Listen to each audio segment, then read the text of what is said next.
Oi, eu sou o Felipe, calma, você não tá no canal errado, eu só passei aqui rapidinho pra avisar que agora você pode fazer parte do clube de membros do canal aqui embaixo. Lá você vai ter acesso antecipado a todos os contos de terror que saírem aqui, além de conteúdo inédito, ou seja, sai um vídeo aqui, um vídeo pros membros, um vídeo aqui, um vídeo pros membros e assim sucessivamente. E também, claro, acesso aos vídeos clássicos que eu tive que tirar do ar lá do outro canal, Jogo da Esquerda e Direita, Tommy Taff, enfim, são mais de 100 horas de conteúdo que eu tô reeditando e corrigindo algumas coisas pra trazer pra cá melhorzinho, porque o YouTube ainda pega no pé, né? Quem já faz parte do Apoia-se continua a mesma coisa lá, tá? Eu só tô trazendo pra cá esses conteúdos pela praticidade. Clicou, já tem acesso a tudo, não precisa ficar esperando por mim. Muito mais fácil. Então considere vir pra cá pro Seja Membro também. Agora sim, vamos pro vídeo.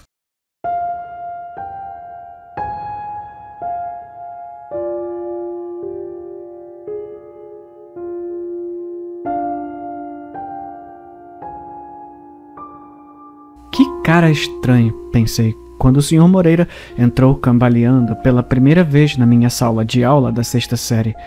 Terno marrom amassado, gravata torta, rosto corado, a mão direita tremendo nervosamente na altura da cintura. E, de algum jeito, ele já tinha giz no cabelo.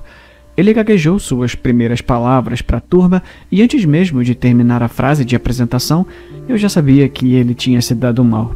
Nunca tinha visto um adulto parecer tão assustado. O diretor devia ter avisado melhor.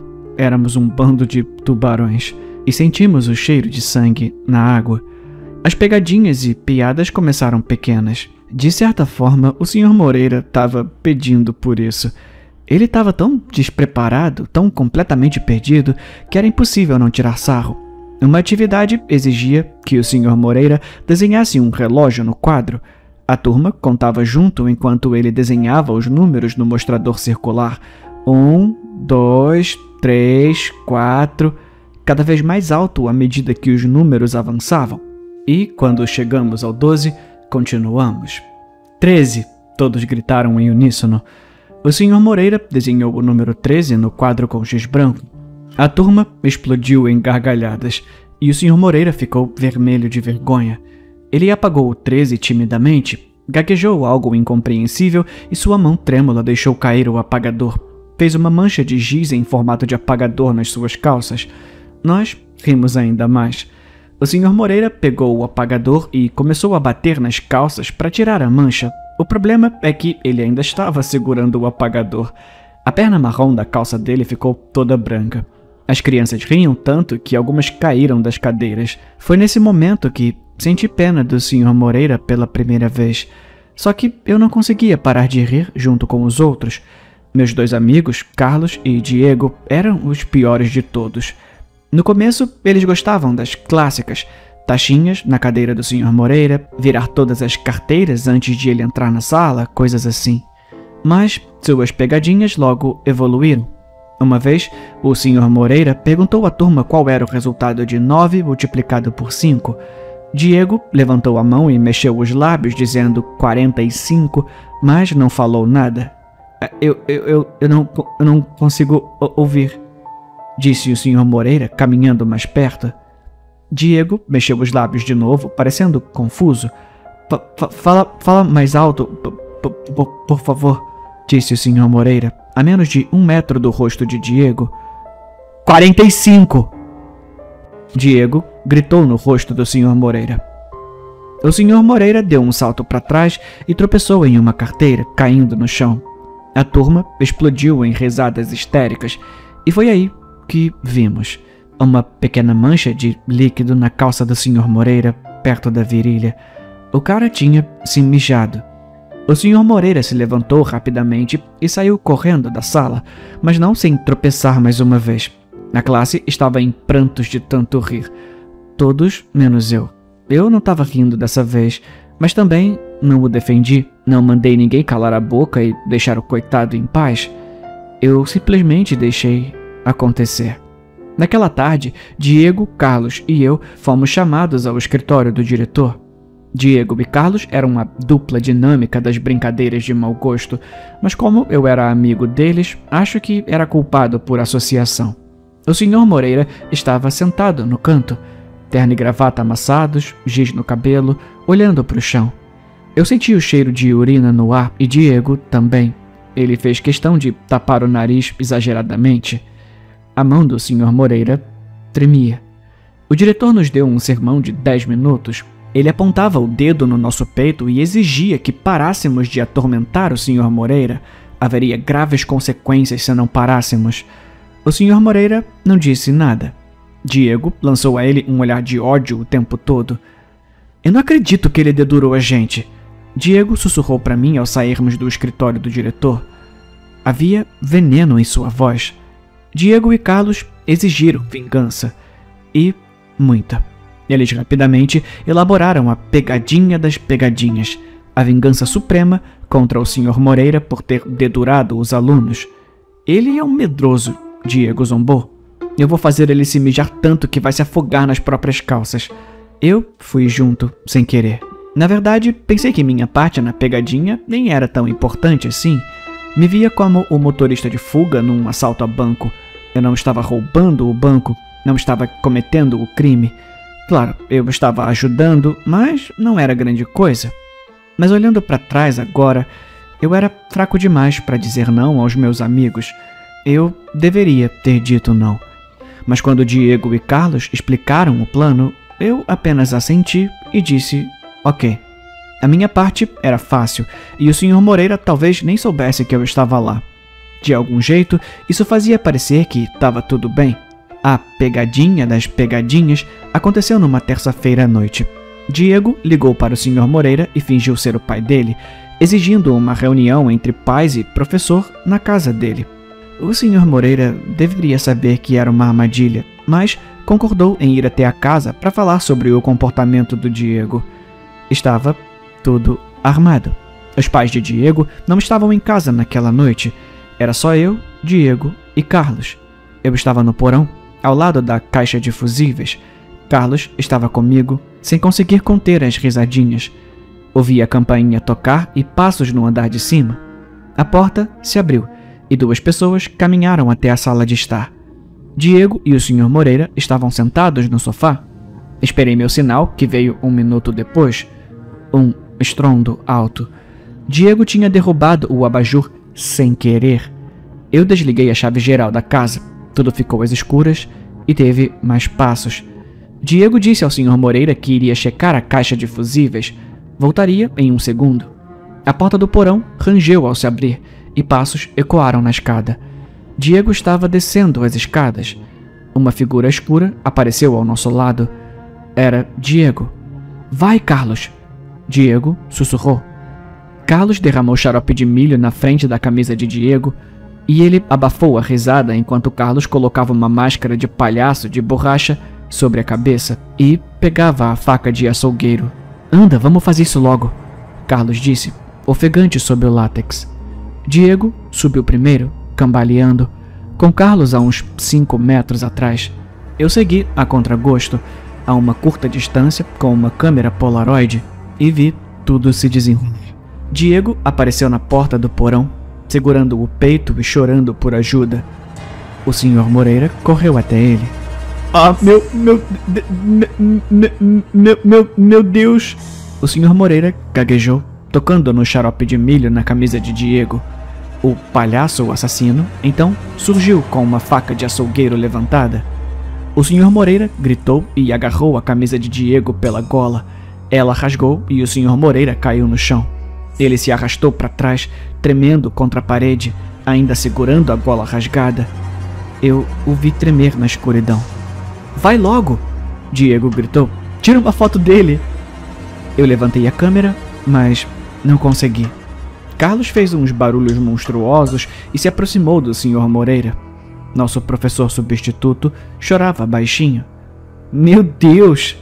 Disse Diego, apontando para o Sr. Moreira. Ele mijou no meu chão! Olhei para baixo e vi a urina escorrendo da perna esquerda da calça do Sr. Moreira. Eu nunca senti tanta pena de alguém na minha vida.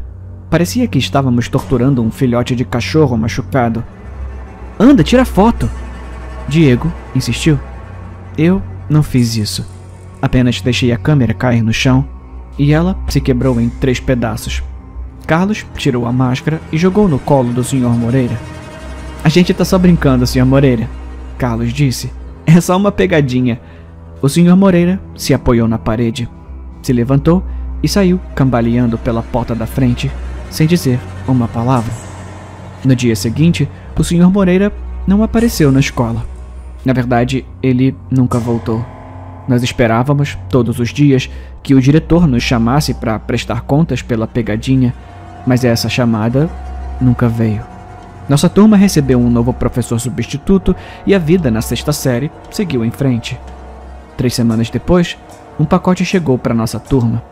Era uma pilha de deveres de matemática que o Sr. Moreira havia corrigido, mas nunca nos entregou. O novo substituto distribuiu as folhas de exercício, todas cuidadosamente corrigidas e marcadas, mas as de Diego e Carlos não estavam corrigidas como as da turma. Não havia marcações nem correções. O Sr. Moreira tinha apenas escrito a mesma coisa em ambas, com uma caneta vermelha e chamativa. Bom trabalho. Estou ansioso para ver mais de vocês em breve. Eu não recebi minha folha de volta.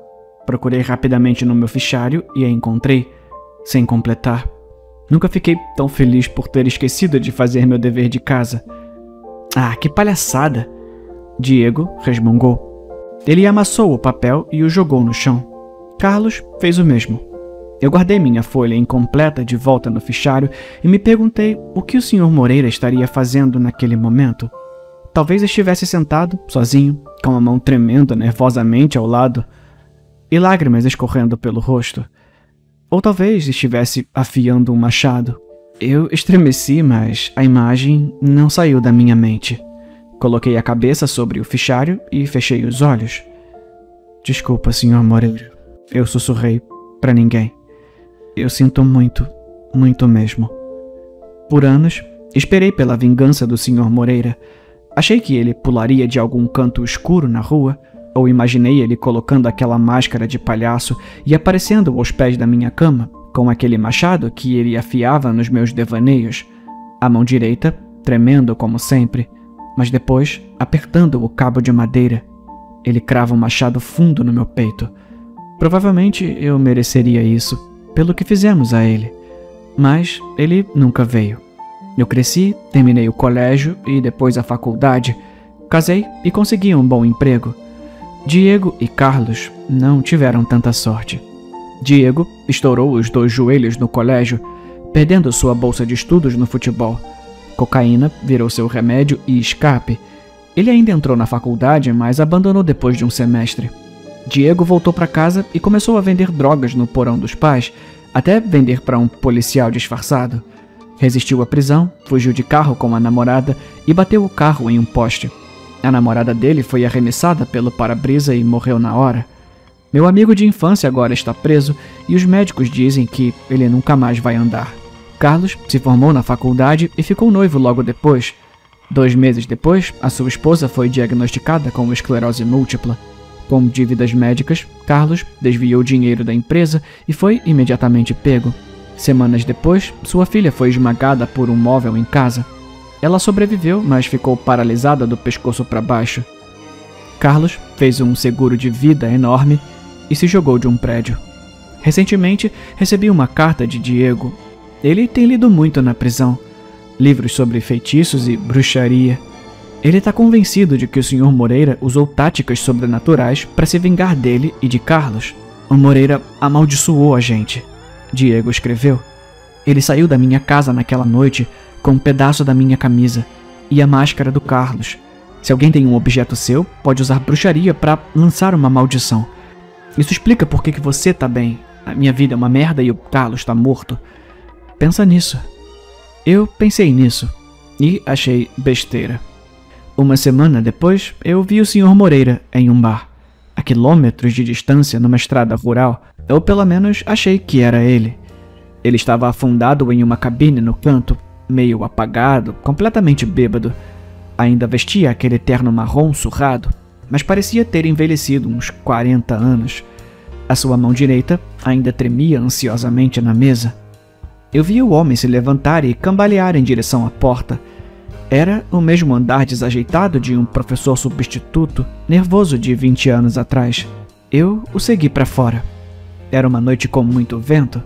Acendi um cigarro e observei com curiosidade o homem, que se encostava na parede e tentava acender o próprio cigarro. Ele lutava para manter o isqueiro aceso contra a ventania.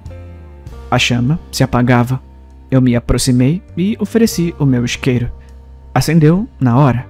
A fumaça subiu do cigarro do homem. Ficamos em silêncio, fumando por alguns minutos. Finalmente, perguntei: "Você já foi professor substituto de uma turma da sexta série?" A cabeça do homem congelou. Seus olhos ficaram fixos à frente, sem me encarar. Ele inalou profundamente o cigarro. "Você é o Sr. Moreira?"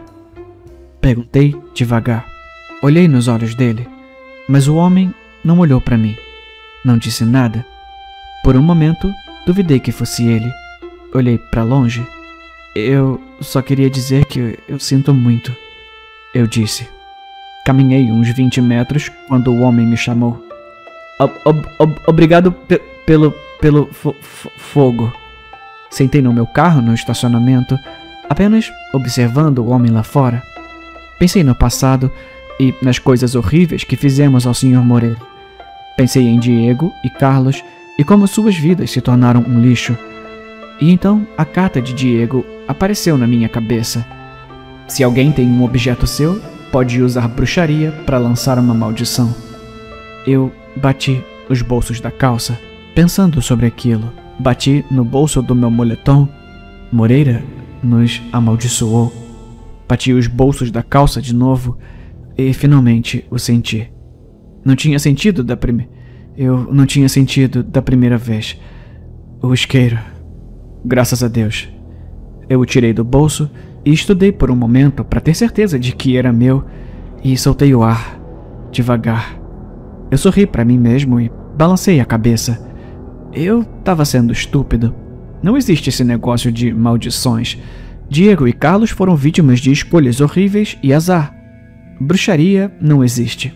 Eu examinei o isqueiro, girando-o na mão. Por um momento, desejei que a bruxaria fosse real. Se aquele homem lá fora era o Sr. Moreira, ele merecia a chance de arruinar a minha vida. Pensei em sair e colocar o isqueiro na mão dele, mas em vez disso, dei um sorriso e o guardei no bolso. Eu estava sendo ridículo. O homem lá fora estava tropeçando pela estrada. Ele estava perseguindo algo pela rua. Uma bituca de cigarro minúscula. A minha bituca de cigarro. Aquela que eu tinha acabado de fumar. O vento a ergueu e ela foi levada pela estrada escura e deserta. O homem mancava atrás dela, com a mão tremendo na altura da cintura. Que cara estranho.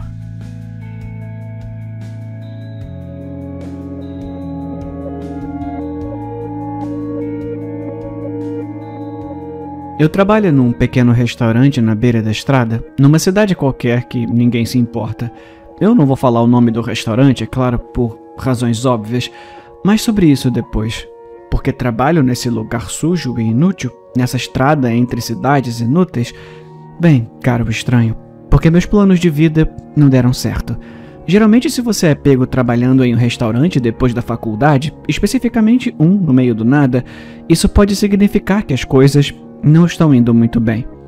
Mas ainda assim, por que esse restaurante? Eu sei que você provavelmente não está fazendo essas perguntas, mas ainda assim, acredito que elas merecem uma resposta. De todos os restaurantes do mundo, o que faz esse restaurante ser tão especial é o pagamento. O pagamento é muito bom. Há uns 10 outros restaurantes em um raio de 30 minutos de onde moro. A maioria paga um pouco acima do salário mínimo. Enquanto isso, esse restaurante está pagando um piso de 7 mil. E esse valor se deve a uma única e solitária razão. Não importa o que digam. Por causa dele. Meu primeiro dia no trabalho foi tranquilo, mais ou menos. Eu já tinha trabalhado com atendimento aos clientes antes, então me sentia preparada para as surpresas estranhas que vêm junto com restaurantes. Eu me adaptei rapidamente às regras inconsistentes.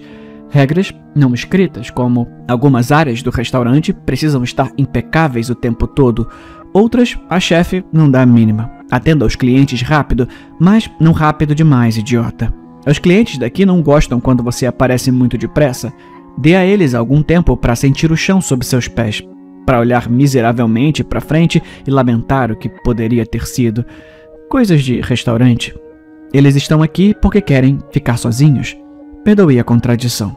É claro que as regras vagas, sussurradas apenas pelos fantasmas, também se aplicavam aos cozinheiros. Mesmo que você fosse, de algum jeito, o próprio chefe Eric Jacan disfarçado, a sua missão era guardar suas habilidades para si mesmo. Seu trabalho era fazer os pratos clássicos o melhor possível, sem exagerar.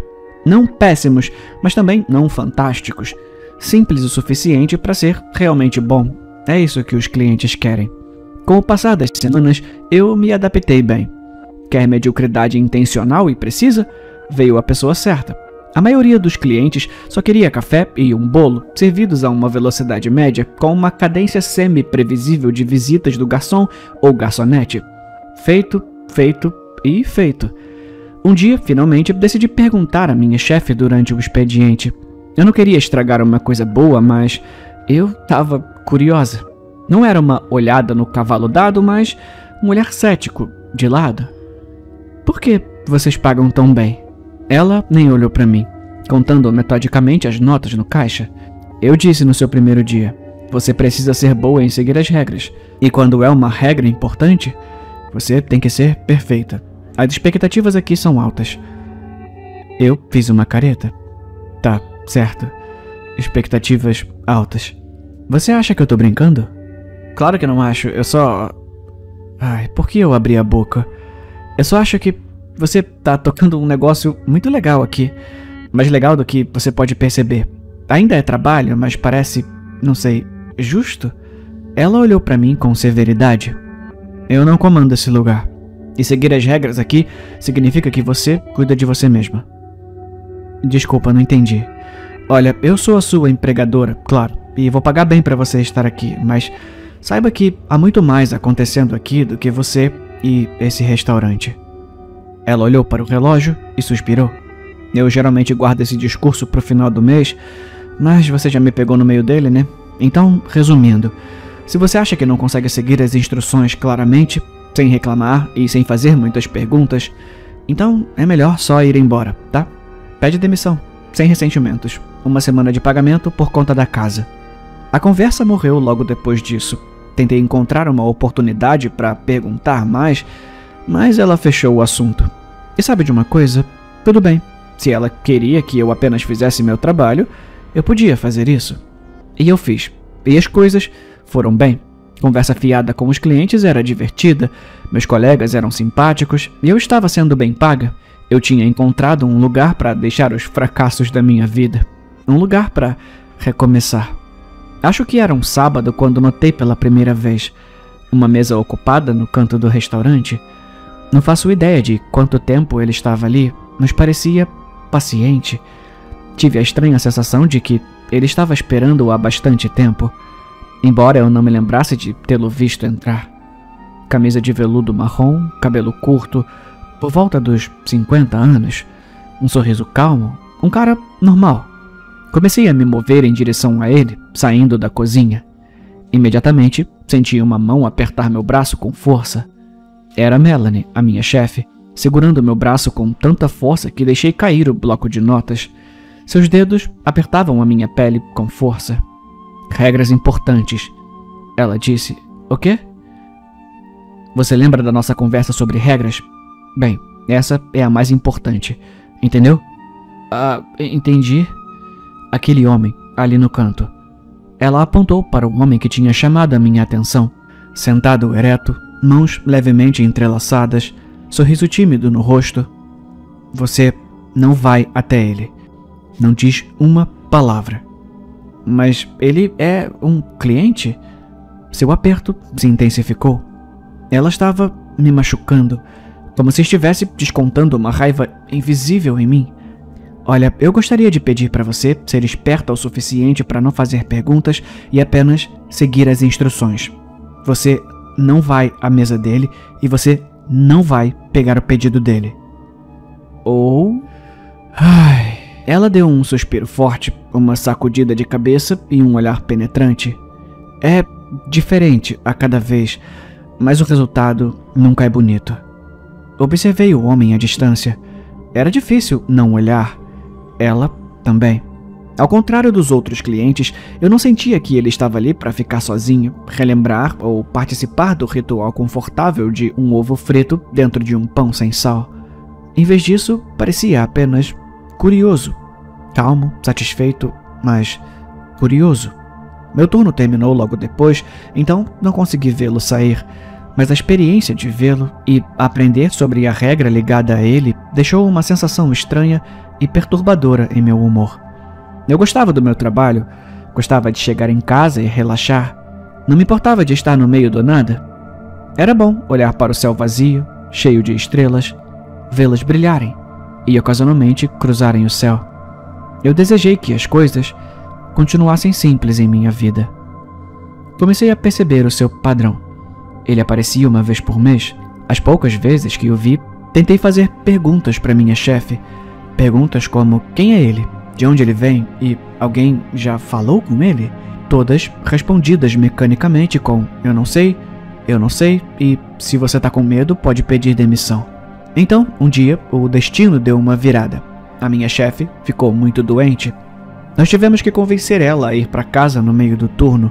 Sua doença coincidindo desconfortavelmente com os 1 a 3 dias no final do mês em que o cliente costumava aparecer. E claro, lá estava ele. Logo depois que ela foi embora. Para minha sorte, os outros garçons e garçonetes sabiam exatamente o que fazer quando ele aparecia. Todos sabiam se manter afastados. Mesmo assim, impulsionada por uma curiosidade que eu não conseguia afastar, usei essa oportunidade para tentar algo. Gritei uma única coisa do outro lado da sala, sabendo que Melanie não estava lá para me repreender.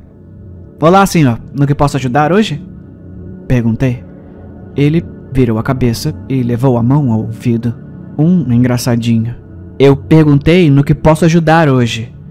Chamei de novo, um pouco mais alto dessa vez, atraindo alguns olhares dos clientes de quinta-feira. Para minha surpresa, ele respondeu. Não sei por que eu esperava que sua voz tivesse o tom de algum demônio distorcido, talvez pelo medo que Melanie havia plantado em mim. O homem soava exatamente como parecia. Ah, sinto muito, querida, ele disse. Acho que não consigo ouvir bem o que você está dizendo. Pode vir aqui me perguntar de novo? Ah, não, obrigada. Eu estava bem onde estava. E não quero ser rude, ele continuou, mas parece que ninguém pegou meu pedido há um bom tempo. Deixei a conversa terminar ali e voltei minha atenção para os outros clientes. Como sempre, ele desapareceu sem alarde, sem o som do sino da porta ou de seus passos no chão do restaurante. As conversas sobre ele no intervalo eram breves.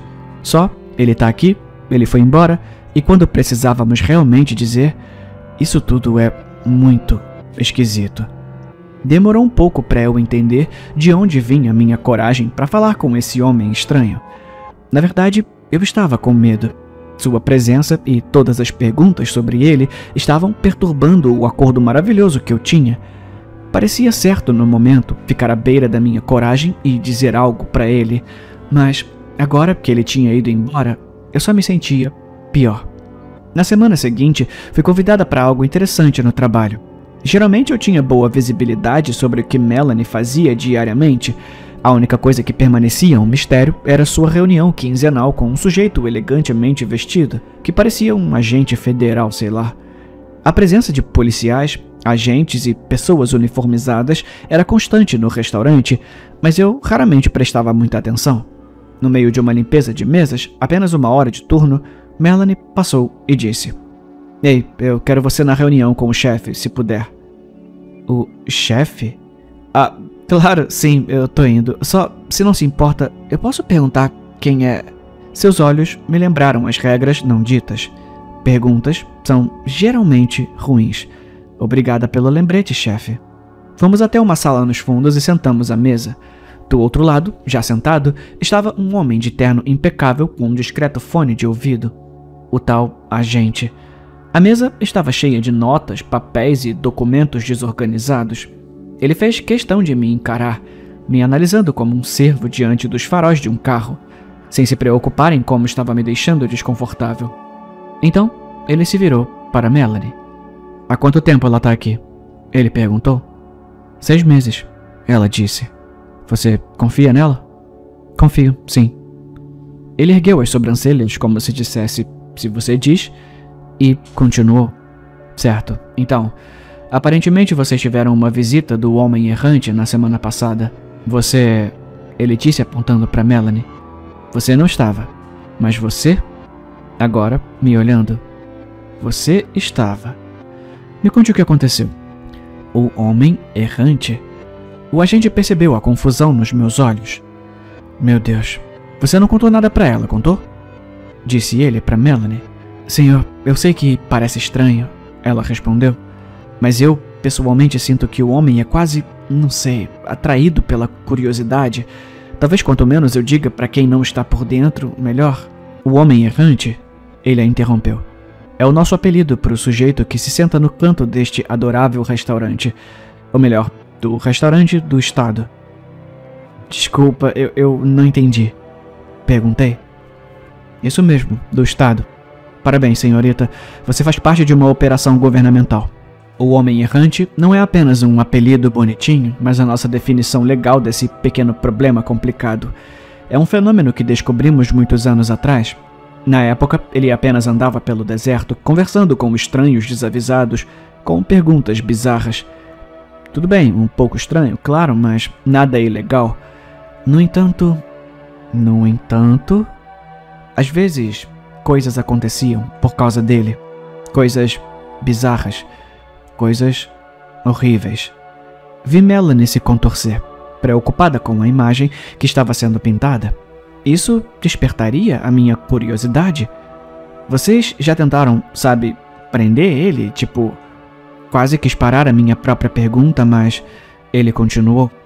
Não porque não queremos, mas porque talvez não seja seguro. A imagem acolhedora que eu tinha do restaurante estava começando a se despedaçar.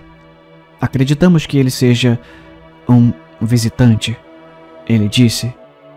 Um visitante? De onde? Eu não participei de outra reunião depois disso. Não porque fui impedida. Na verdade, eu só não queria saber mais nada. Meu instinto já não tinha curiosidade, apenas um medo persistente. Os agentes e policiais, espalhados pelo restaurante, agora eram apenas um lembrete gritante do que meu trabalho realmente era. Eles geralmente apareciam no final do mês, quando o Homem Errante costumava aparecer. Quando ele chegava, eles não faziam muito além de observá-lo à distância, anotando discretamente em cadernos. Ele sempre agia dessa forma, apenas sentava, não dava muita coisa para eles ou para nós, funcionários do restaurante. Falando em funcionários, me lembrei de algo que Melanie me disse no primeiro mês de trabalho, que a rotatividade de funcionários no restaurante era incrivelmente alta. Sabendo, na época, o quanto todos eram bem pagos, isso não fazia o menor sentido. Agora, 7 meses no trabalho, com um grupo completamente novo de cozinheiros, garçons e garçonetes desde que comecei, eu tinha visto com meus próprios olhos o quão verdadeira era sua afirmação. Nenhum dos que saíram disse isso claramente, mas eu tenho certeza de que a premissa do que o restaurante realmente era se tornou subconscientemente clara para eles durante o tempo aqui, e provavelmente não receberam isso bem. Eu fiquei, mas não pelo salário. Na verdade, eu não sei por que fiquei. Agora tínhamos um novo grupo de funcionários novatos, aqueles que entendiam os termos vagos da situação, como Melanie, eu e todos os antigos funcionários permaneciam. Aqueles que não conseguiam conciliar a curiosidade com a situação, naturalmente, saíam. E então havia Malcolm. Era apenas sua primeira semana. Ele era entusiasmado, muito entusiasmado. Ele passava por uma lista gigante de tarefas e já estava pedindo mais trabalho. Qualquer coisa que pudesse adiantar, qualquer coisa que pudesse aprender, ele sempre estava em cima. Ele queria ser o mais útil possível. Acho que o salário para alguém da idade dele era simplesmente irresistível. Da nossa parte, Melanie e eu tentamos fazer com que ele fosse com calma. Estávamos dando o sermão de sempre agora. A essa altura, já tínhamos mais ou menos aperfeiçoado. Há coisas estranhas neste restaurante. Regras que você terá que seguir e não questionar. regras que são concretas, imutáveis e inegociáveis, como a gravidade. Ele assentiu. Naquele momento, eu realmente acreditei que ele estava entendendo minhas palavras. E se isso não funcionar para você, e se você acha que não pode se cuidar, então não deve trabalhar aqui. Eu continuei. Havia sempre uma sensação visceral no meu estômago sempre que eu via o homem errante no canto, durante a semana em que estávamos treinando novos funcionários. Tenho certeza de que Melanie também sentia isso. Nesses dias, Melanie e eu ficávamos no caixa e se víssemos alguém saindo da cozinha, nós os parávamos, com um simples aperto no braço. Malcolm saiu e eu fiz exatamente isso. Agarrei seu antebraço, como Melanie havia feito comigo quando comecei. Ele se assustou. Lembra daquela conversa sobre as regras que acabamos de ter? Perguntei. Ele assentiu timidamente, como se já estivesse encrencado. Apontei para o homem sentado à mesa no canto, com a camisa de veludo marrom, olhando para frente, sem uma razão aparente para estar ali, e disse: "Você não vai, sob nenhuma circunstância, servir aquele homem. Não vá até ele, não fale com ele. Finja que ele não existe." Malcolm levantou o saco de lixo que segurava na mão esquerda. No meu nervosismo, eu nem tinha notado para que ele estava saindo. "Eu só estou fazendo a limpeza, senhora," ele disse, mas entendi. Então, ele saiu pela porta da frente com seu habitual jeito confiante. A lixeira não estava tão perto quanto gostaríamos, então eu apreciava sua disposição de assumir essa tarefa tão cedo no emprego. Me virei para observar o homem errante. Tínhamos um grupo de agentes no restaurante naquele dia, espalhados pelas mesas. O homem não era de falar muito. Hoje foi uma exceção interessante. "Policiais, se tiverem perguntas, sintam-se à vontade para se sentarem à mesa e me perguntarem." Os agentes ao redor da sala reagiram com risadas. "Sério, se vierem se sentar comigo, ficarei feliz em contar tudo. De verdade." Mais risos, mas ninguém mordeu a isca. E ainda assim, ele continuou, incisivo. "Eu sei que vocês estão curiosos. Sei que fazem anotações. Sei que falam de mim e que construíram este restaurante para mim. Eu sei que vocês..." Enquanto eu processava o fato de que aquela era a maior sequência de palavras que eu já o tinha ouvido dizer, ouvi o som do sino. Uma porta tinha se aberto. Malcolm estava batendo as mãos ao entrar pela porta lateral do restaurante, uma porta que ficava bem ao lado da mesa onde o homem errante estava sentado. Tudo aconteceu tão rápido, e ainda assim, tudo se desenrolou diante de mim de maneira excruciantemente lenta, como se houvesse um momento, um único segundo, em que eu poderia ter feito algo. O homem errante abandonou qualquer pretexto de conversa com os agentes, parando a frase no meio e adotando um novo comportamento.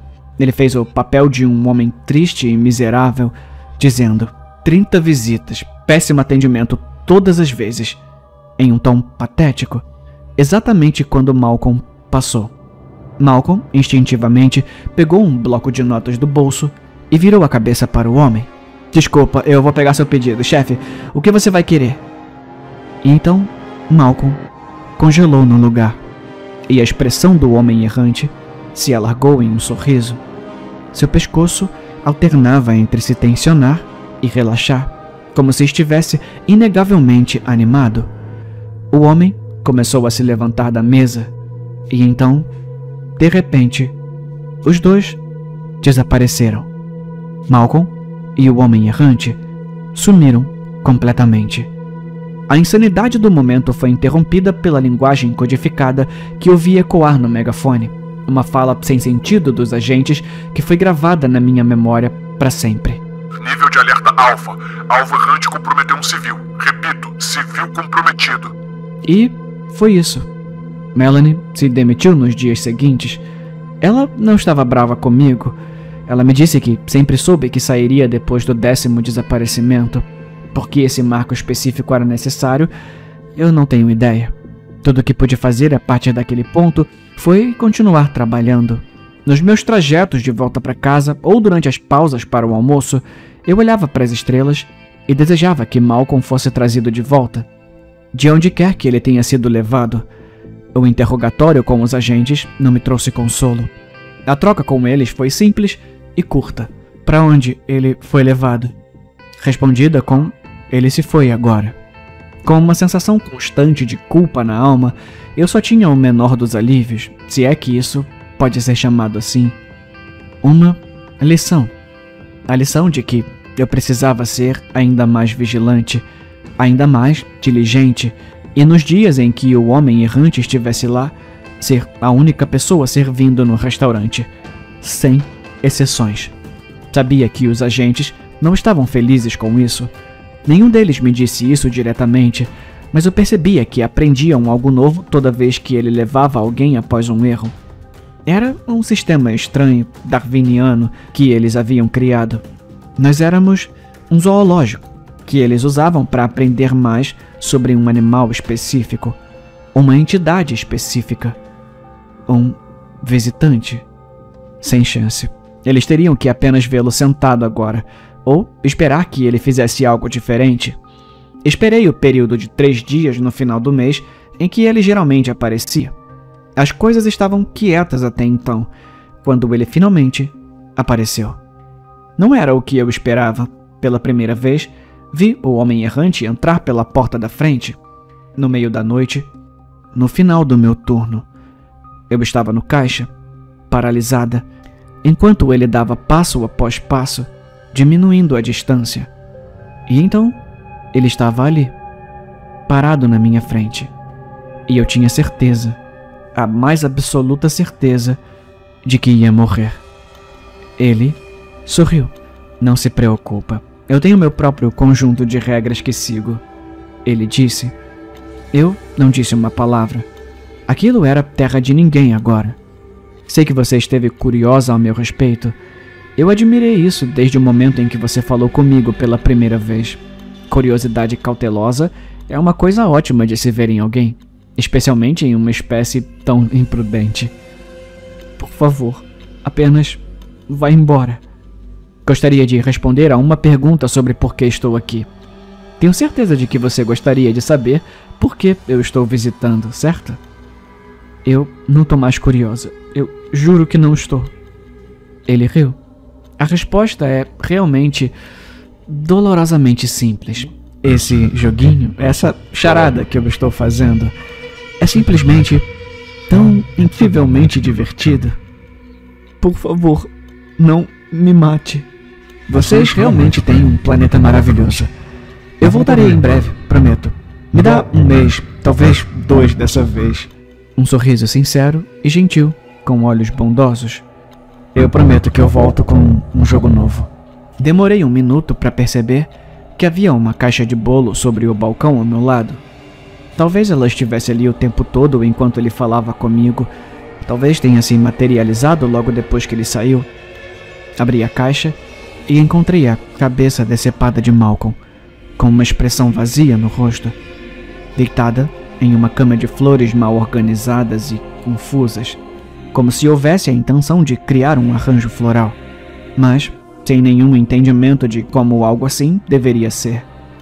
No topo dessa exibição horrível, escrita em uma caligrafia quase infantil, havia uma nota que dizia: "Eu o trouxe de volta, como você pediu." A pior coisa de estar presa em um restaurante, no meio do nada, é perceber que, realmente, não há para onde correr. Cada parte do nosso planeta está coberta por estrelas, por um céu aberto, e algum cliente pode aparecer a qualquer momento.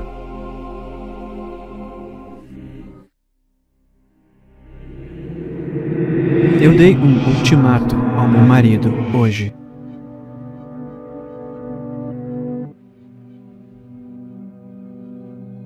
Quando meu marido chegou do trabalho, eu estava esperando por ele no quarto.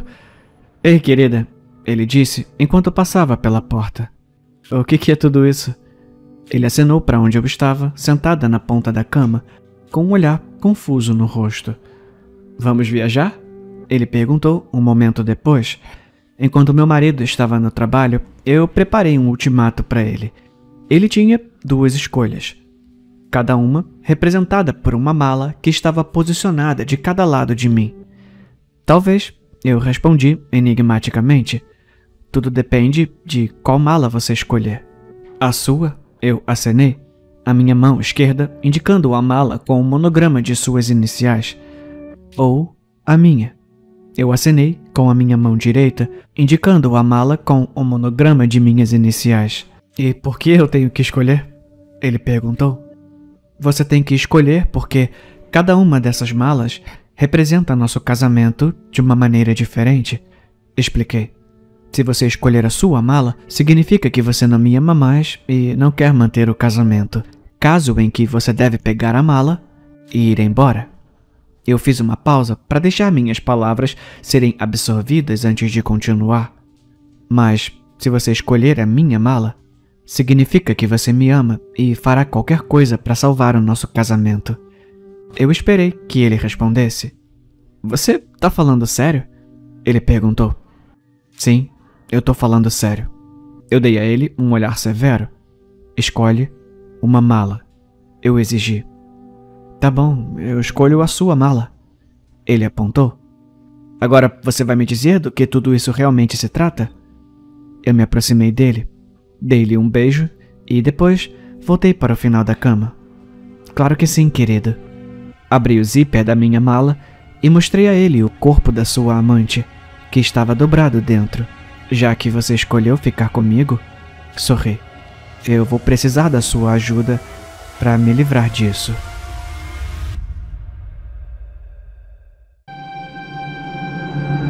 A minha irmã se casou com um policial.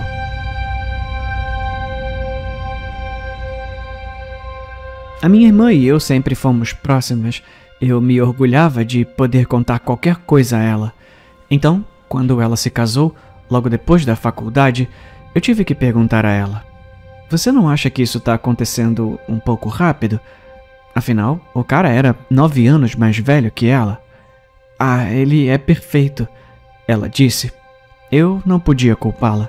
Ele era alto e bonito, exalava charme. Parecia ser um cara legal.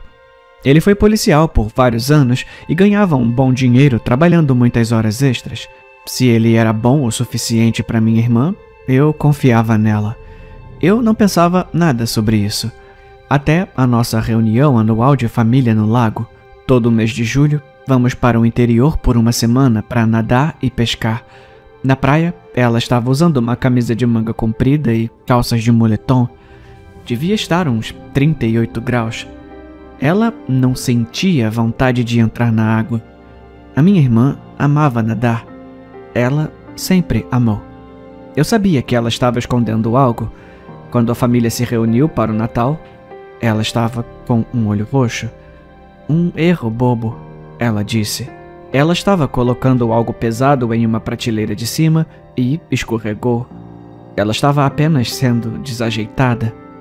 Eu conhecia minha irmã. Ela não era desajeitada. Eu sabia que tinha que intervir quando ela quebrou o braço. Eu dirigi até a casa dela. Eu tô com pouca gasolina, eu disse. Vamos a um restaurante mexicano aqui perto pra gente comer uns burritos, por minha conta. Não eram burritos o que eu precisava. Quando voltamos para a garagem dela, eu disse a ela diretamente: você tem que largar ele. Eu não posso. Se ele continuar assim, ele vai te matar. E se eu fugir, ele vai me matar. Olha, por favor, só vai embora. Ela saiu do carro. Quando ela não estava olhando, eu o peguei do parasol, a coisa com a qual eu salvaria minha irmã. O controle remoto do abridor da porta da garagem dela. Sabe, a garagem era o santuário do marido dela. Era onde ele bebia suas cervejas e assistia aos jogos, onde todas as suas ferramentas estavam e onde ele cuidava de suas armas. E ele tinha muitas. Eu esperei por uma tarde em que ele estivesse limpando e lubrificando suas armas. Eu me escondi no meu carro, do lado de fora da casa deles, e entrei em pânico. Eu liguei para a polícia. Eu estava frenética. Socorro! Eu disse. Os meus vizinhos enlouqueceram. Ele atirou na esposa. Ele vai matar qualquer policial que aparecer. Eu disse a eles o endereço e desliguei. Quando a viatura chegou e os 2 policiais começaram a andar até a porta da frente, eu apertei o controle da porta da garagem. O marido dela, assustado, agarrou uma arma. A porta se levantou. Quando os policiais viram uma arma apontada para eles, a adrenalina bateu. O treinamento deles entrou em ação. Eles sacaram e descarregaram seus pentes. Quando perceberam quem mataram e chamaram a emergência, já era tarde demais. Eu fui embora silenciosamente. A minha irmã estava segura.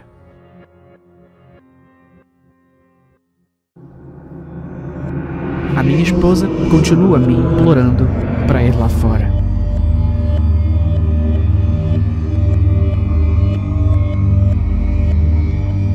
A minha esposa continua me implorando para deixá-la ir lá fora. Por favor, ela disse. Só 1 minuto lá fora e eu paro de perguntar. Eu estava hesitante, mas não conseguia dizer não para aqueles lindos olhos azuis como o oceano. Eu entendi por que ela queria sair. Ela estava presa aqui há meses. Nós morávamos bem ao lado de uma linda área de lagoa com um amplo campo aberto. Era um contraste gritante com esse espaço confinado e sujo que chamávamos de lar. Ela implorou para sair por apenas 1 segundo. Pensei sobre isso. Não faria mal. Ela só ia sair e tomar um pouco de ar fresco. Não é como se ela fosse ir embora. Além disso, eu estaria lá observando para ter certeza de que nada aconteceria. Eu a deixei sair por 15 minutos. Observei como um falcão para ter certeza de que ela ficaria onde eu pudesse vê-la. Eu a chamei de volta e ela, relutantemente, entrou. Pensei que as coisas ficariam bem agora que ela conseguiu o que queria, mas eu estava errado. Olhando em seus olhos, pude ver que algo mudou. Nos dias seguintes, ela começou a agir de forma estranha. Ela continuou falando sobre o quanto sentia falta de sua família, como ela viu sua irmã lá fora e queria ir ficar com eles. Ela começou a reclamar que eu a estava deixando passar fome por não lhe dar comida o suficiente. Ela começou a tentar sair escondida à noite. Eu tive que ficar acordado para garantir que ela não conseguisse, mas eu tive que dormir em algum momento. Enquanto eu caía em um cochilo rápido, ela tentou sair mais uma vez. Desta vez, quando a agarrei, ela tentou lutar, então eu tive que jogá-la no chão. Peguei uma corda e a amarrei. Ela tentou morder, então eu dei um tapa nela. Ela começou a gritar para eu soltá-la e que eu estava a machucando. Naquele momento, olhando para ela, percebi uma coisa. Era tarde demais. As alucinações de sua família, a fome excessiva e agora a regressão. Tudo apontava para uma coisa. Seus sintomas estavam piorando. Eu soube no segundo em que ela voltou para o bunker com os olhos verdes que o parasita a tinha pegado. Eu simplesmente não queria acreditar. Comecei a chorar. Eu falhei em protegê-la. Ela era tudo o que me restava. Todos os outros que conhecíamos foram infectados na mesma semana em que o surto começou. Mas agora eu sabia o que tinha que fazer. Me abaixei para desamarrá-la e então abri a porta do bunker. Eu a observei sair do bunker com o maior sorriso no rosto e ir embora para longe. As lágrimas inundaram meu rosto enquanto eu descia de volta e fechava a porta do bunker.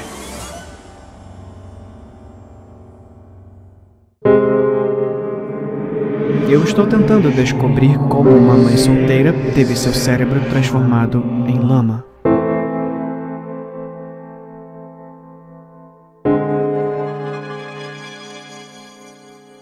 Como você pode ver aqui, ele está liquefeito completamente. Agora, eu não sei como isso aconteceu, mas é seu trabalho descobrir isso. Eu aceno para o legista, ainda repetindo as pistas na minha cabeça. Della Parker, 32 anos, vivia apenas com seu filho, Parker. Parker, 9 anos, nasceu mudo. Aparentemente, ele nasceu sem cordas vocais. Durante os últimos anos de sua vida, Della ficou reclusa.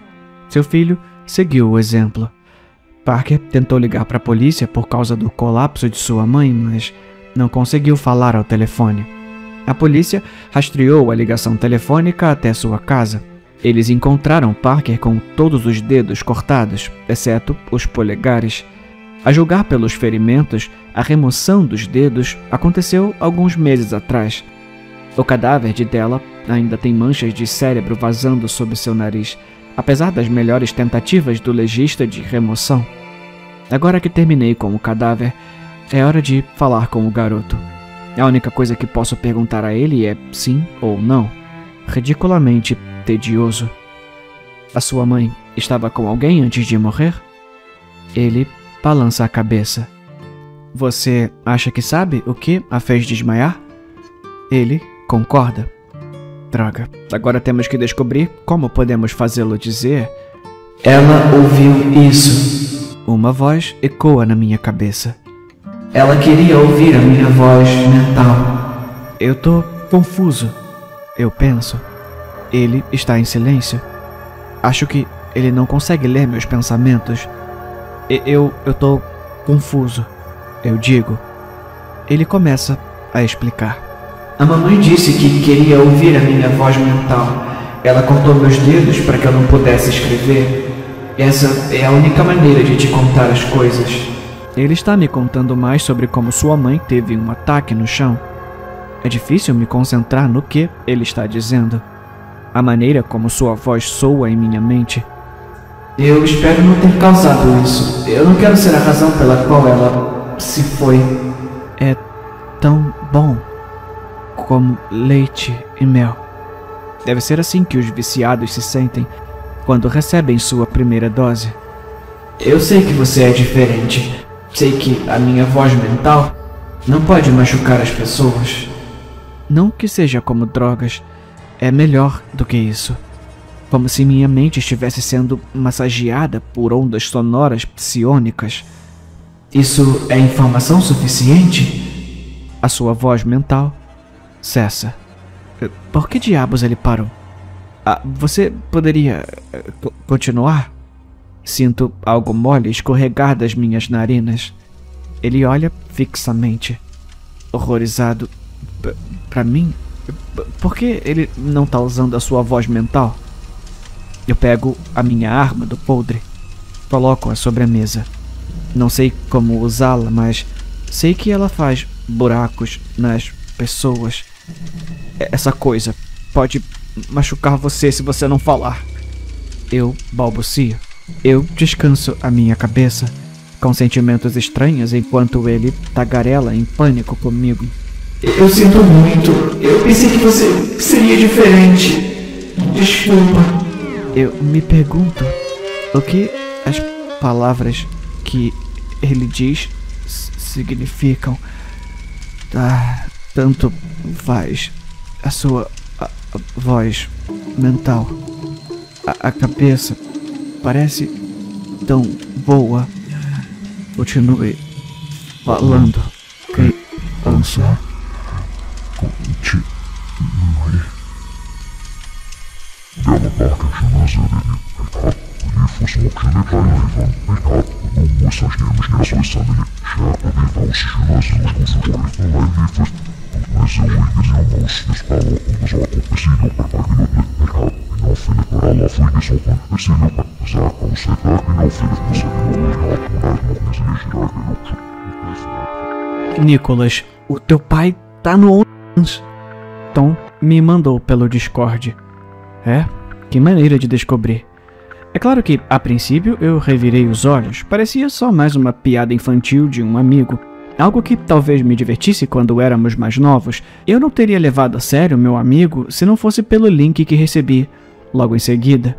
Lá estava meu pai, 54 anos, em toda a sua glória. Não estava nu, felizmente, mas bem longe de estar vestido de forma decente. Na foto de capa, ele posava provocativamente em cima de um... Na foto da capa, ele posava provocativamente em cima de um tapete de pele de leopardo falso, exibindo o peito oleoso e emaranhado de pelos sob um roupão de seda preto e laranja combinando.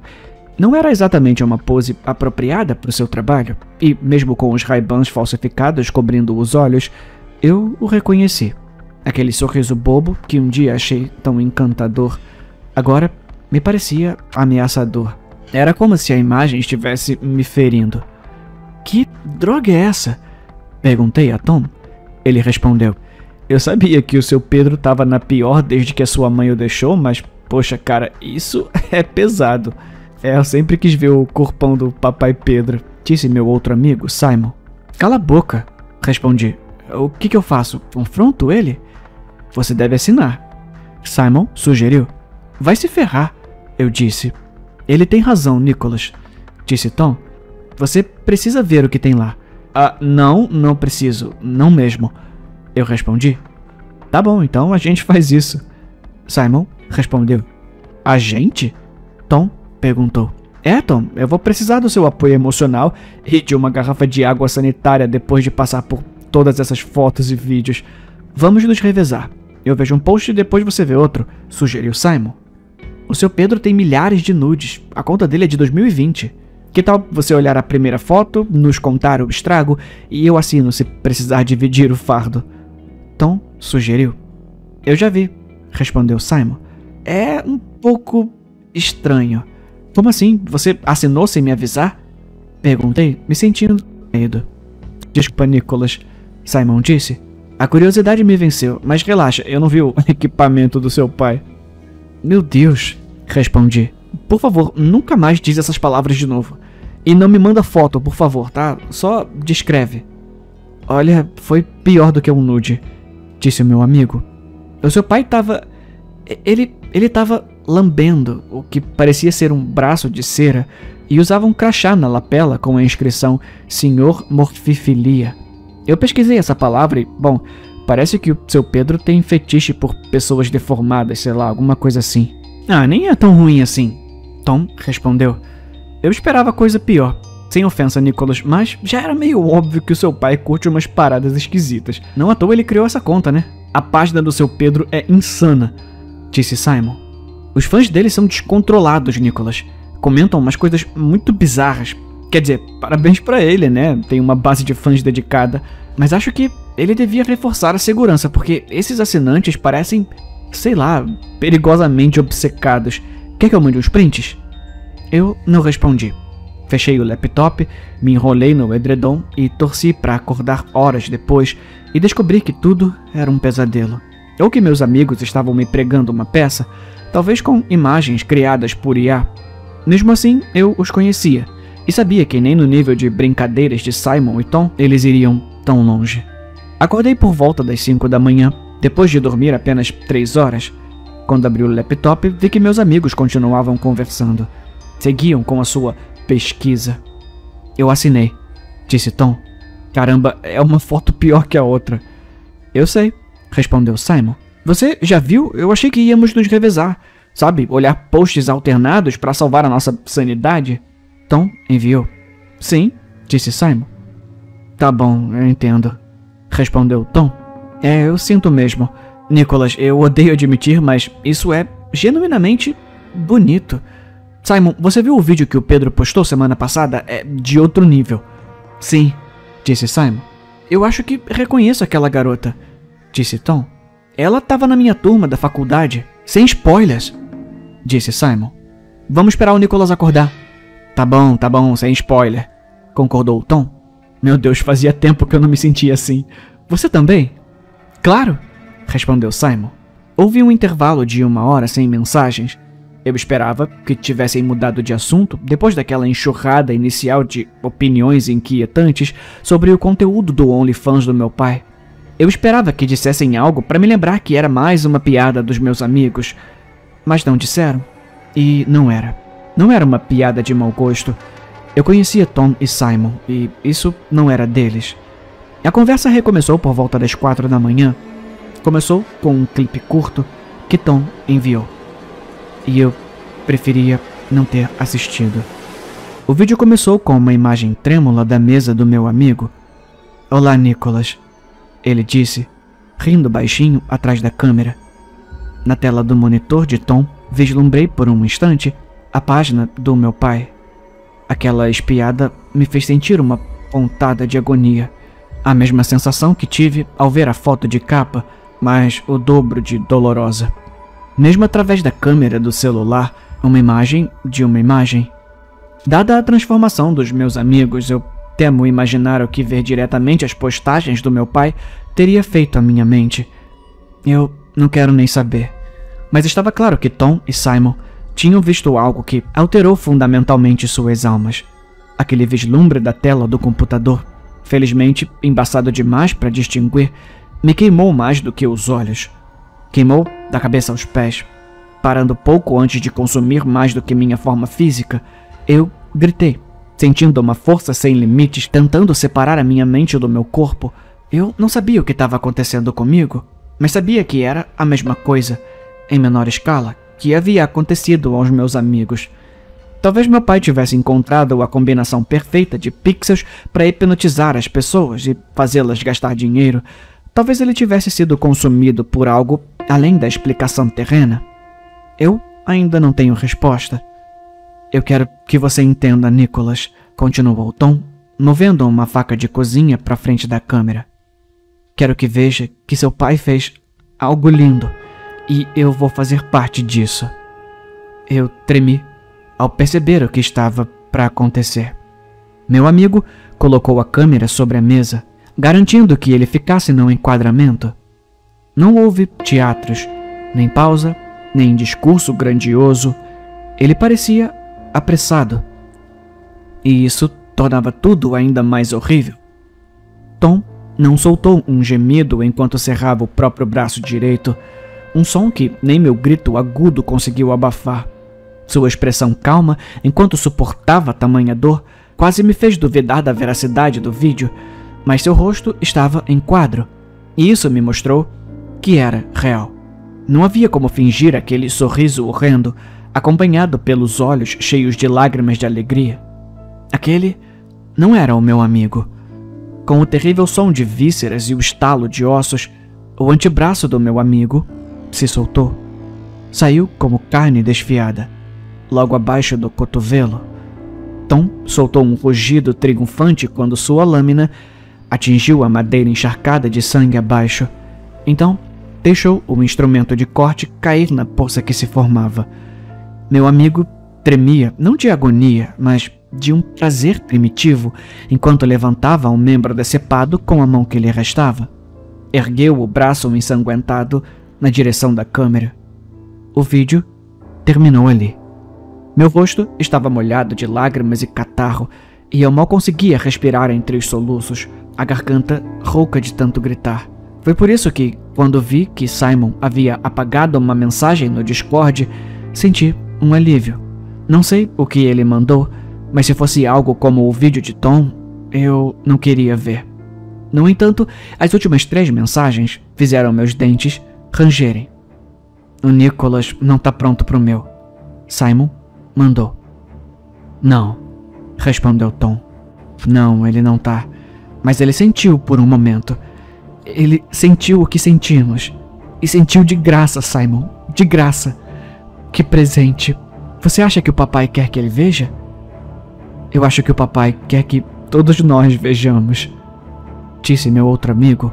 A luz de movimento do meu jardim acendeu de repente e, um momento depois, uma pedra quebrou a minha janela do quarto, rasgou o vidro como uma bala, espalhando cacos sobre meu edredom e deixando uma descarga de medo no meu peito. Tremendo, fui até a beira da cama e espreitei pelo canto da janela. Algo de que imediatamente me arrependi. No jardim, completamente nus, estavam Tom e Simon, sem roupas para esconder os fatos. Não havia como suavizar a realidade. Sob o brilho intenso da iluminação branca do jardim, nenhum efeito prático explicaria a mutilação dos meus 2 amigos. Tom estava em pé, sem o braço direito, segurando a alça esquerda de um carrinho de mão. E, deitado naquele carrinho, como uma pilha ensanguentada de galhos e detritos, estava o corpo ainda se movendo de Simon. Um corpo vivo e respirando, sem braços e pernas. Um tronco imobilizado, mas de algum modo mais vivo do que nunca. Mesmo da janela do andar superior da minha casa, eu via o sorriso no rosto de Simon. Um rosto coberto por rastros de sangue das órbitas dos olhos que ele arrancou de si mesmo. Nick! Tom chamou lá de baixo. Eu estou vendo você. Simon gritou algo incoerente, abrindo bem a boca e revelando que também não tinha língua. Simon disse que é hora de você ver a página do papai, gritou Tom, antes de empurrar o carrinho em direção às portas do pátio. Eu gritei ao som do vidro se quebrando e rapidamente vesti minha calça de moletom. Não corri em direção à porta da frente porque sabia que só encontraria meus 2 amigos desequilibrados. Abri a janela do quarto, ignorando as risadas enlouquecidas de Tom enquanto ele corria pela minha casa, e estendi a mão para alcançar o treliçado na parede dos fundos, uma estrutura externa que eu estava contente de ter instalado no verão anterior. Eu vou ter que te deixar aqui por um momento, Tom disse a Simon. Ouvi meu outro amigo emitir uma série de murmúrios alegres e incompreensíveis, os gemidos e suspiros assustadoramente felizes de um homem tentando falar sem meios para fazê-lo. As escadas rangeram rapidamente e eu gritei enquanto lançava meu corpo para fora da janela, entrelaçando os dedos na estrutura de madeira cruzada. A estrutura de madeira da treliça vergava e se esforçava sob o meu peso, lutando ferozmente para se manter na parede. Desci com pressa até que a minha escada improvisada decidiu ceder, e no meio do caminho para baixo, o torso nu de Tom irrompeu pela janela do meu quarto. Ele balançou um braço e um coto sangrento em minha direção, e se não tivesse se mutilado, meu ex-amigo poderia muito bem ter me agarrado. Mas consegui alcançar a segurança das pedras do pavimento abaixo, e então fugi. Ainda quero ver o meu pai. Quero saber o que ele fez para as 3.789 pessoas inscritas na conta dele no OnlyFans. Nós mal nos falamos nos últimos 2 anos, então eu nem finjo que ainda sei quem ele é. Mas isso não soa como o homem que conheci. Não entendo por que meu próprio pai convenceria milhares de pessoas a fazer coisas tão indescritivelmente horríveis a si mesmas. Talvez eu nunca tenha conhecido meu pai de verdade. Talvez ele sempre tenha sido assim. Talvez algo o tenha mudado, assim como mudou meus amigos. Eu não entendo nada disso. Não sei quem meu pai se tornou. E eu, definitivamente, não vou assinar a conta dele para descobrir.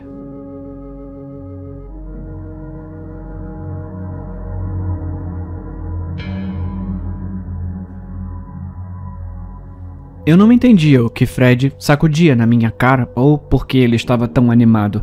A noite de Halloween de 1987 não era tão iluminada como hoje. É uma foto, ele gritou, cuspindo no meu rosto. Olha só! Coloquei a minha fronha de doces no chão e segurei gentilmente para entender o que era. Uma foto Polaroid do Fred com sua triste fantasia de pirata. Mas quando olhei mais de perto, vi o garoto carbonizado por baixo. Fred, na Polaroid, parecia queimado até a última crosta, sua pele destruída, os olhos derretidos. Fred puxou a foto de volta dos meus dedos. Não é demais? Ele a olhou novamente. É como um truque de mágica. Melhor Halloween de todos, certo? É demais, né? Ele continuou me forçando a concordar, como faziam os meninos de 10 anos, até que cedi. Ah, é legal, Fred. Onde você conseguiu isso? Sabe a casa do Sr. Malcolm? O cara do gramado verde impecável? Aquele que conta piadas cheias de palavrão para desconhecidos no ponto de ônibus? O esquisitão, aquele cara. Fred assentiu animadamente, sem perceber a minha ironia. Todos evitavam a casa do Sr. Malcolm no Halloween, e em qualquer outro dia, na verdade. O homem sempre chamava as crianças para entrar, oferecendo doces e conversa. Eu não sei se alguém algum dia aceitou essa oferta. Espero que não. Sim, Fred confirmou. Mas tem um cara jovem na varanda. Provavelmente é sobrinho dele ou algo assim. Ele tá com uma máscara mega assustadora de demônio. E tem uma câmera. Ele tira sua foto e quando a imagem aparece, fica toda bizarra. Tipo a minha. E... Calma, Fred. Eu disse. Ele tava ficando agitado. Fred tinha algo errado com ele. Talvez um problema de coração fraco. Não lembro exatamente o que nos disseram, além de que ele poderia morrer se exaltasse demais. Os professores nos orientaram a cuidar do Fred, então eu cuidava. É ótimo, mas calma aí. Comecei a respirar junto com ele e segurei a sua mão. Ele sorriu. Valeu, cara. Você quer ver? Sorri de volta. Sim.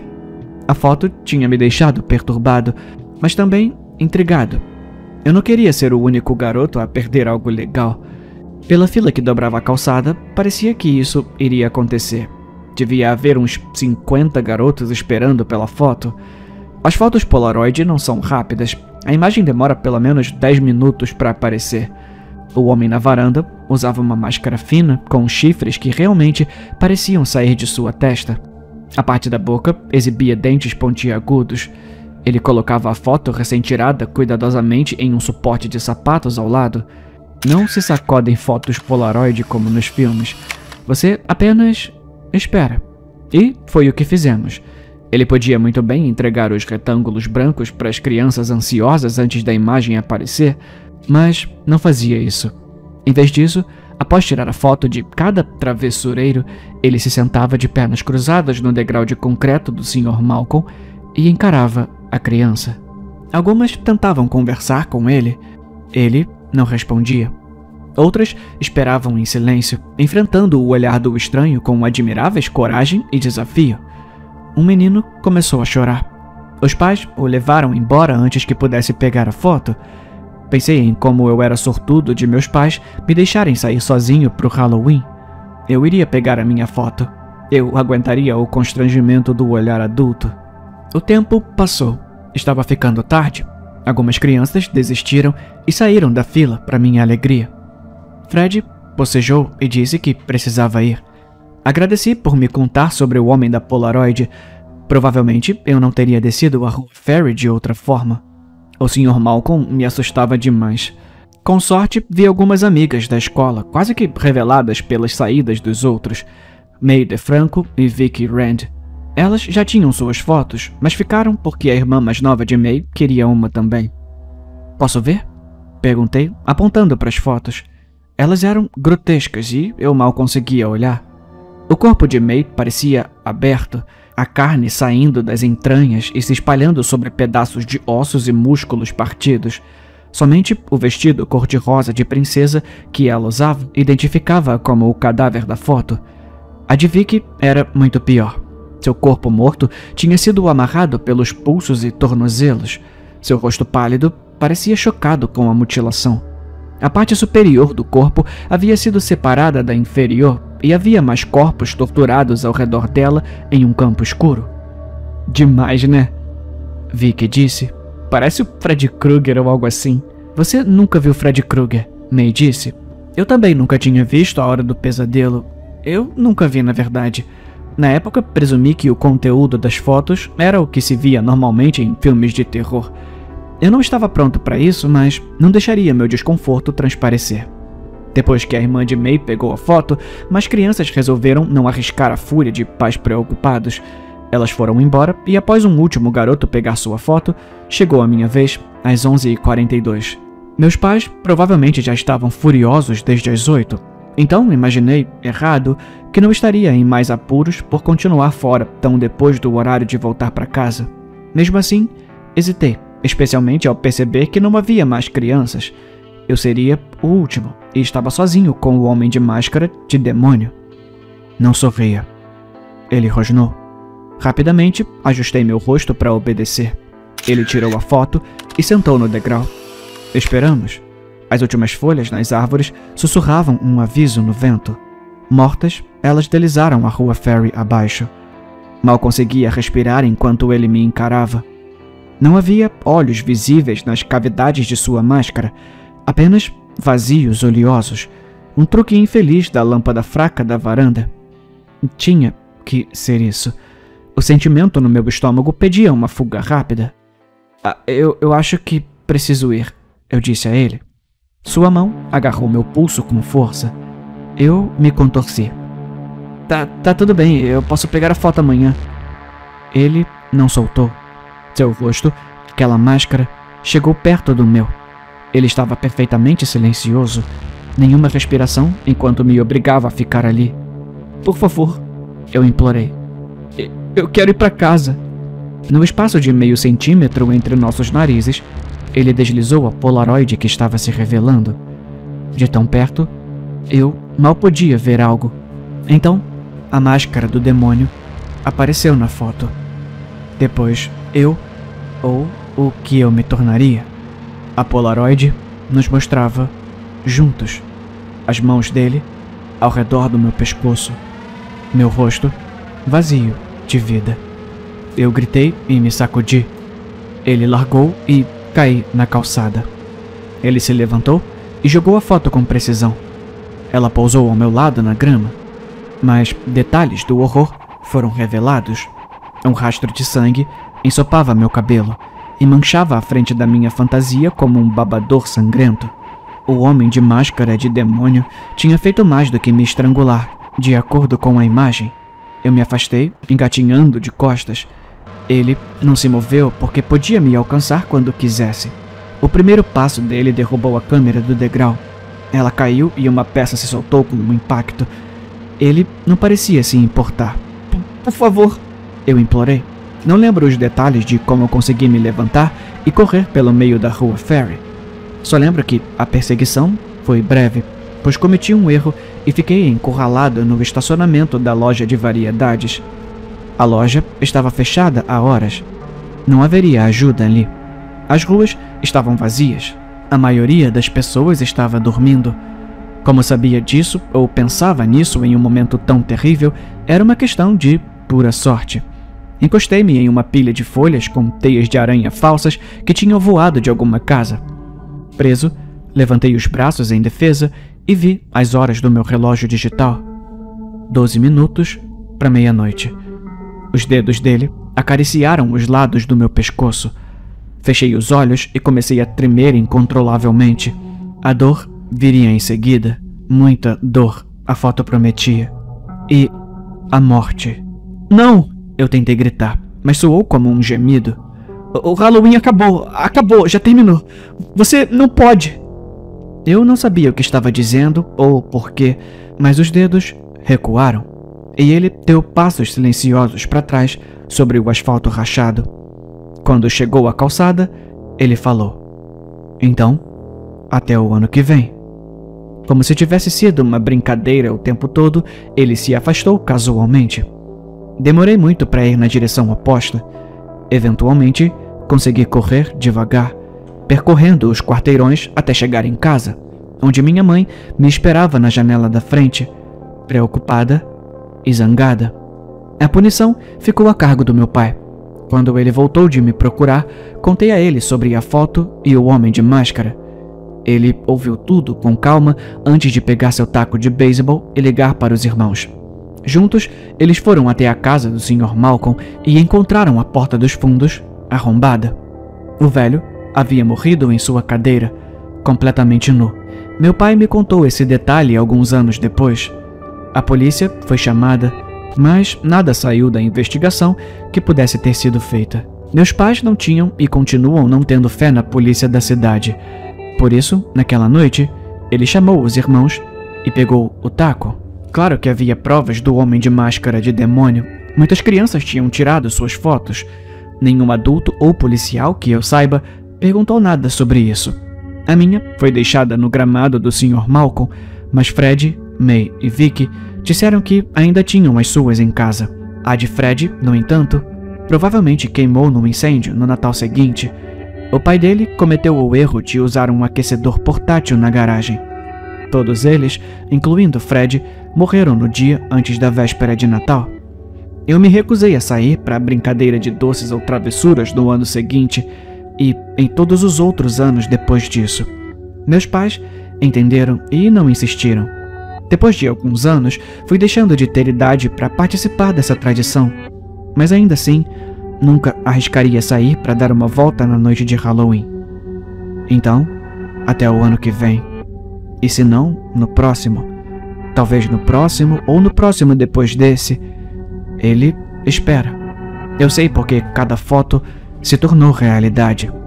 Vicky simplesmente desapareceu antes de completar 19 anos. E, embora seu corpo nunca tenha sido encontrado, um homem suspeito de torturar e matar meia dúzia de jovens na nossa cidade e em uma cidade próxima do outro lado da fronteira foi preso como possível culpado. May cometeu suicídio pulando do antigo hotel cassino em julho passado. Meu filho agora tem 5 anos. Ele quer que eu o leve para pegar doces daqui a algumas semanas? Claro que quer. Ele não sabe, nem a minha esposa. Mas aquele homem está esperando por mim.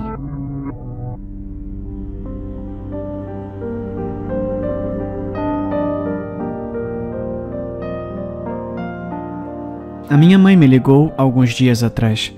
Ela estava chorando e me lembrou que era aniversário de seu irmão, Bruno. Fiquei surpreso ao ouvir esse nome. Fazia tanto tempo que ela não falava sobre ele que eu tinha esquecido completamente o que aconteceu. Quando contei essa história para um amigo, ele comentou que as pessoas na internet adoram histórias sobre coisas sinistras do governo. Então, aqui está o mistério obscuro da minha família. Eu vou contar o que eu sei primeiro e, em seguida, explicarei como eu sei disso tudo. O meu tio Bruno era um limpador para uma empresa privada contratada pelo governo. Seu trabalho, ou o trabalho de toda a equipe dele, para ser mais exato, era recuperar ou destruir dados secretos, ultra-secretos e até supostamente acima de ultra-secretos de embarcações militares naufragadas.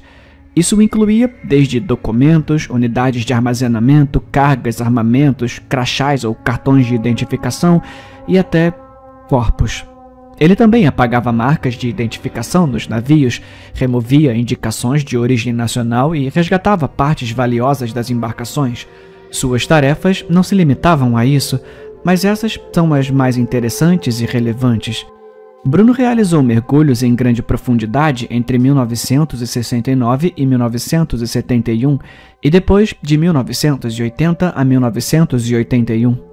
Não sabemos muito sobre a vida dele entre esses períodos, mas sabemos que ele foi designado para uma instalação de treinamento em algum lugar no Círculo Polar Ártico, provavelmente na Groenlândia ou no Canadá. Durante esse tempo, ele só visitava sua casa no Arizona por 6 semanas ao ano e tinha uma série de proibições estranhas. Ele não podia comprar materiais de escritório ou máquinas de escrever. Não podia gastar dinheiro de forma alguma, exceto com um talão de cheques emitido pelo empregador. Não podia entrar em bancos, manusear dinheiro, ir a grandes aglomerações, beber álcool, entre outras coisas. Nem cigarro ele podia fumar. Era proibido escrever qualquer coisa, e por isso nunca manuseava lápis. Não podia falar sobre o trabalho e se recusava a tocar no telefone, com uma exceção. Bruno precisava ligar para um número de telefone a cada 6 horas, independente da hora do dia. Ele acordava no meio da noite para fazer a ligação, o que sempre irritava sua esposa. Quando fazia essas ligações, falava de maneira casual, como se estivesse conversando com um velho amigo, e nunca dizia nada além de trivialidades. Eu ouvi essas chamadas uma vez na vida e, só mais tarde, percebi que elas eram altamente codificadas. O que ele realmente dizia, jamais saberemos. Mesmo quando alguém ligava para falar com ele, ele não atendia. Só tocava no telefone ou falava se ele mesmo tivesse feito a chamada. Nunca vi alguém tão paranoico na vida, mas quando jovem, achava o comportamento dele inofensivo e até divertido. Meu tio desapareceu misteriosamente em 1999, quando eu tinha 12 anos. Eu só o tinha encontrado 2 vezes e, na época, ele já estava aposentado. Eu era muito jovem para lembrar do primeiro encontro, mas da segunda vez fiz questão de esquecer. E quase consegui, até essa conversa com a minha mãe.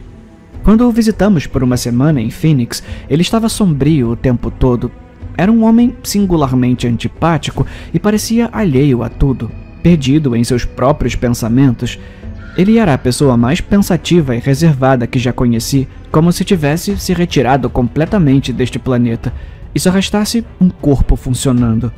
Olhava por cima do ombro o tempo todo, até no sofá, e sempre observava o retrovisor quando minha mãe o levava para jantar. Lembro-me de que ele fazia coisas estranhas constantemente, como inspecionar os interruptores de luz em sua própria casa, desaparafusando as placas e investigando antes de colocá-las de volta. Cada vez que saía, olhava para o alto, como se esperasse que um tijolo caísse em sua cabeça ou que um helicóptero tirasse uma foto dele.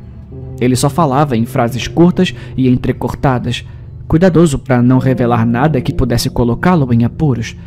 Parecia carregar o peso do mundo nos ombros e um mar de confissões contido atrás de um dique nos lábios. À noite, ficava pensando nele enquanto tentava dormir. Em uma noite, durante a visita, Bruno perdeu o controle. Não sei o que causou, mas ele teve um surto e começou a agir como se estivesse sob efeito de drogas pesadas. No meio de uma conversa no sofá, começou a gritar que estava cansado de todos os jogos e que não queria ser um hamster de laboratório. Para o horror da minha mãe, ele se lançou contra mim e tentou me estrangular. Continuava gritando para minha mãe que ia torcer a cabeça e mostrar todos os circuitos, câmeras nos meus olhos e microfones nos meus ouvidos. Ele me mordeu e, quando viu que eu sangrava, saiu do transe e começou a chorar. A minha mãe tentou ligar para a polícia pelo telefone da casa, mas não conseguiu completar a chamada. Ela discou freneticamente o número colado na geladeira e uma mulher atendeu. A minha mãe disse que Bruno estava agindo de forma insana e que precisava de polícia e ambulância. A mulher disse que ligaria para o médico de Bruno imediatamente e que todos deveriam esperar calmamente. Eu recusei ir ao hospital de qualquer maneira. Eu tenho fobia de vômito e hospitais me deixam nauseado. Em menos de uma hora, um homem apareceu na porta. Ele se apresentou como Dr. S. O médico vestia calças sociais e camisa de botão e estava bem barbeado. Lembro-me de notar a aspereza de suas mãos quando ele apertou a minha. Ele era grande, mas articulado demais para ser um mero brutamontes. É difícil explicar, mas a simplicidade da sua aparência e a calma do seu comportamento me pareceram extremamente ameaçadoras. Como se ele estivesse prestes a matar todos na casa, meio Patrick Bateman. O que mais me chamou a atenção, no entanto, foi o cheiro de ácido de produtos químicos que ele exalava, como se tivesse invernizado madeira ou algo assim. O médico teve uma conversa rápida com meu tio na varanda e, então, se despediu e foi embora. Ele disse para minha mãe e eu que Bruno vai ficar bem, só precisa de um pouco de descanso. Eu vou prescrever um medicamento e você pode pegá-lo para ele amanhã. Quando minha mãe perguntou se era perigoso ficarmos sozinhos com Bruno, o médico apenas riu e disse: "Não mais, eu prometo." Ele apertou meu ombro e foi embora. Duas coisas me perturbaram profundamente na visita do Dr. S. A primeira é que ele não ficou mais de 4 minutos entre o olá e o adeus. O que ele poderia ter dito a Bruno nesse tempo? E segundo, quando corri para o andar de cima para vê-lo ir embora, ele não entrou em nenhum carro. Simplesmente saiu andando pelo bairro. Bruno pareceu imediatamente melhor depois de se encontrar com o médico. Pediu desculpas a mim e jantou conosco. Estava de muito melhor humor, como se tivessem aliviado o peso que carregava. A minha mãe e eu dormimos no quarto de hóspedes com a porta trancada naquela noite, porque não fazíamos ideia do que esperar dele. Bruno era como seus interruptores preciosos, ligado ou desligado, sem nada entre esses estados. Mas, no meio da noite, acordei com a minha mãe gritando. A casa estava escura, a porta da varanda estava aberta e Bruno havia sumido. Ele não levou nada consigo, nem os sapatos, nem dinheiro, nem relógio. O carro ainda estava na garagem e as chaves no balcão. Tentamos ligar para o número na geladeira, mas a linha estava desconectada. O telefone não fazia mais ligações. Logo na manhã seguinte, um grupo de homens apareceu na casa. Eles levaram todos os pertences de Bruno em caixas e nos fizeram um monte de perguntas muito estranhas e sem sentido. Coisas como: Bruno já te disse qual era sua cor favorita? Qual comida ele mais odiava? Ele era bom com crianças? Ele frequentava a igreja? Qual é a sua lembrança mais antiga dele? Ele era destro ou canhoto? O interrogatório nos deixou perplexos. Eu estava realmente confuso com tudo aquilo, mas a minha mãe estava horrorizada. Não importava o que ela respondesse, eles sempre duvidavam dela e diziam que ela devia estar enganada, apresentando alguma explicação absurda. Por outro lado, nunca questionaram nada do que eu disse. Até hoje eu não entendo qual era o objetivo de tudo aquilo. Quase um ano depois, quando o choque do desaparecimento começou a se transformar em uma dor surda, a minha mãe decidiu vender o carro. Sob o assoalho do porta-malas, escondido no estepe, ela encontrou uma fita VHS. Era de Bruno. Ele provavelmente a colocou lá enquanto dormíamos. Na fita, Bruno estava em algum lugar distante no deserto. Ele parecia alguns anos mais jovem e parecia não dormir há dias. Descreveu a natureza de seu trabalho para minha mãe e algumas das coisas que tinha visto e feito. Juntei tudo o que sei sobre ele a partir dessa fita e de algumas conversas entre minha mãe e a ex-esposa de Bruno. Não vejo a fita desde que a encontramos e tenho certeza de que minha mãe a jogou fora, conforme Bruno instruiu. Mas aqui estão as coisas que mais lembro, as coisas mais estranhas e assustadoras que ele encontrou enquanto trabalhava em navios e submarinos afundados. Salas que permaneciam pressurizadas, onde as pessoas pareciam ter vivido por semanas depois do submarino afundar. Alguns marinheiros aparentemente perderam a sanidade, escreveram nas paredes ou mataram uns aos outros. Sons altos de batidas do casco e nos corredores. Esses naufrágios eram, em sua maioria, da Segunda Guerra Mundial e da Guerra Fria. Alguns do Vietnã, então tinham décadas. Mas Bruno jurava que ouvia SOS em código Morse mais de uma vez. Ele até disse que uma vez ouviu "Saiam", corpos congelados que pareciam mumificados, suspensos nos destroços com sorrisos no rosto, a pele congelada se desfazendo, revelando um sorriso. O corpo de uma jovem que parecia ter morrido muito mais recentemente que qualquer outro no navio. Ela vestia um vestido branco esvoaçante e parecia um anjo quando Bruno a encontrou. Não estava ressecada como os outros corpos. Sua pele estava intacta, apesar de estar presa em um submarino britânico que afundou nos anos 40 e agora está no fundo do Mar do Norte. Coisas estranhas em navios soviéticos, experimentos humanos, fetos em frascos, restos que pareciam humanos e animais, gaiolas, correntes, redes de celas dos porões de um quebra-gelo nuclear no Ártico, etc. Bruno afirma ter encontrado o corpo de algo que parecia um bebê, flutuando em um laboratório, mas seus membros tinham 60 a 90 centímetros de comprimento e pendiam como os de uma vespa morta. Quando ele o moveu, o corpo se desfez e se dispersou na água. Muitos poucos ossos, se é que tinham algum. Bruno contou sobre descobrir um avião de passageiros que nunca foi relatado como desaparecido. Ele caiu no oceano e afundou. Todos os corpos ainda estavam presos em seus assentos. O curioso é que o avião tinha afundado próximo a um antigo navio e os corpos no avião usavam todos placas de identificação que foram rastreadas até aquele navio. Era como se alguém tivesse feito uma brincadeira ao trocar as placas, mas, na minha mente de 12 anos, imaginei os corpos do navio andando pelo fundo do mar e se prendendo no avião acidentado, na esperança de voltar para suas famílias. Limpadores enlouquecendo nas profundezas. 2 amigos de Bruno desapareceram durante um mergulho na costa do Alasca. Um deles foi encontrado trancado dentro de uma sala do submarino que estavam explorando, uma porta que só podia ser trancada por fora. Ele estava quase morto de hipotermia e jurava que uma mulher sem rosto o colocara ali. O outro conseguiu remover uma pequena parte do capacete, se matando instantaneamente por causa da diferença de pressão. Bom, tem mais, e eu vou tentar perguntar para minha mãe, na verdade, se alguém tiver interesse. Nos anos após o desaparecimento de Bruno, homens estranhos passaram a me visitar ocasionalmente, sempre perguntando sobre ele. Eles me encontravam em lugares aleatórios e faziam perguntas incomuns. Sempre eram educados, mas nunca se identificavam. Não importa para onde minha mãe e eu nos mudássemos, eles nos encontravam. Certa vez, um professor substituto apareceu na minha aula de biologia no último ano do colégio e deu a aula normal. Mas, no final do dia, me perguntou se eu tinha algum parente que trabalhava no governo e se eu conseguia me lembrar da cor favorita do meu tio. Em outra ocasião, na faculdade, a minha então namorada, agora noiva, e eu fomos a um bar para o aniversário de um amigo. E o barman continuava tentando me servir bebida alcoólica, e olha que eu não bebo. E depois perguntou se eu já havia pensado em me mudar para Phoenix. Ele disse que um amigo chamado Bruno morava lá. E perguntou se eu já havia feito um mergulho. No final da noite, ele perguntou como estava minha mãe, usando o nome completo dela.